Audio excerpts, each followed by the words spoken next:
નમસ્કાર, round up Gujarat સાથે હું છું આપની સાથે મહેન્દ્ર। વાત કરીએ સમાચારની તો આ દ્રશ્ય છે ગીર સોમનાથના કે જ્યાં ખંડેરી ભેટાડી તરફ જતા રસ્તો છેલ્લા 8 વર્ષથી બન્યો છે નથી કે જ્યાં છેલ્લા 8 વર્ષથી આ રસ્તો જ નથી બન્યો ત્યારે ગામમાં અંદાજે 7 કિલોમીટરના રોડમાં સિઝનનો પ્રથમ વરસાદ થતા મસ્ત મોટા ખાડાઓ પડી ગયા છે અને જેના કારણે લોકો ત્રાહિમામ પોકારી ઉઠ્યા છે। ત્યારે રોજિંદી અવરજવર કરવાવાળા લોકો કહે છે કે આ રોડ એટલો બિસ્માર છે કે બસ જેવી મોટી ગાડીઓ પણ ખાડામાં ફસાઈ જાય છે। ત્યારે ખંડેરી ગામ નજીક વેરાવળ, તાલાલા, સૂત્રાપાડા ત્રણેય તાલુકાના જોડતો સ્ટેટ હાઈવે પણ પસાર થાય છે, પરંતુ ગામ અંદરથી પસાર થતો સ્ટેટ રોડ મસ્ત મોટા ખાડામાં છે કે જ્યાં સ્થાનિક મુસાફરોને રાહતદારીઓ જે છે તેઓને જે મુશ્કેલીનો સામનો કરવો પડી રહ્યો છે। આ સ્ટેટ હાઈવે ઉપરથી સતત વાહનોની અવરજવર રહેતી હોય છે ત્યારે અનીડા, લુંબા, ભેટારી, અહીંથી વેરાવળ, તાલાલા અને સૂત્રાપાડા તાલુકામાં જવા માટેનો રસ્તો પણ અહીંથી જ જે અવરજવર કરતા હોય છે લોકો। ત્યારે તાલુકામાં અને શહેરમાં કામ અર્થે જવાનું હોય, અહીં તે મોટી કંપનીઓમાં નોકરિયાત જતા હોય છે અને વિદ્યાર્થીઓ અભ્યાસ માટે જતા હોય છે ત્યારે લોકો જે ત્રાહિમામ પોકારી ઉઠ્યા છે।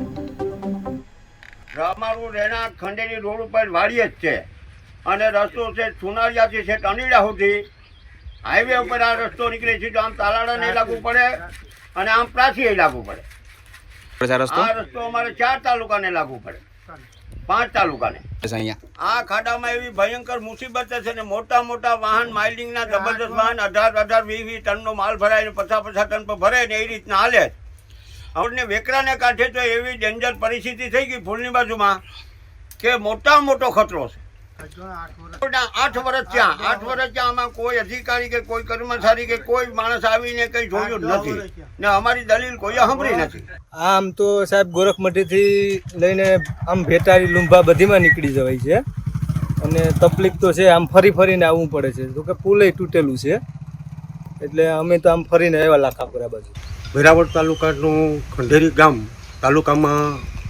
વેરાવળ તાલુકાનું છેલ્લું ગામ આવેલું છે અને વેરાવળ જવા માટેનો રસ્તો અમારે અતિશય બિસ્માર હાલતમાં છે અને આ અમારો જે રસ્તો છે ભેટાડીથી અનીડા ફાટક સુધીનો રસ્તો જે અંદાજિત 7 કિલોમીટરનો છે અને આ રસ્તોમાં ચોમાસામાં કોઈ દર્દીઓને કે લઈ જવું તાલુકાને 2 તાલુકાને જોડતો રસ્તો છે અને અતિ બિસ્માર હાલતમાં હોય અને તંત્રને મારું કહેવાનું એવું છે કે લોકોની આ જે રસ્તાની જે હાલાકી છે એને ધ્યાન આપી અને તત્વરે આ રસ્તાનું કામ કરવા તંત્રને મારી નમ્ર વિનંતી છે।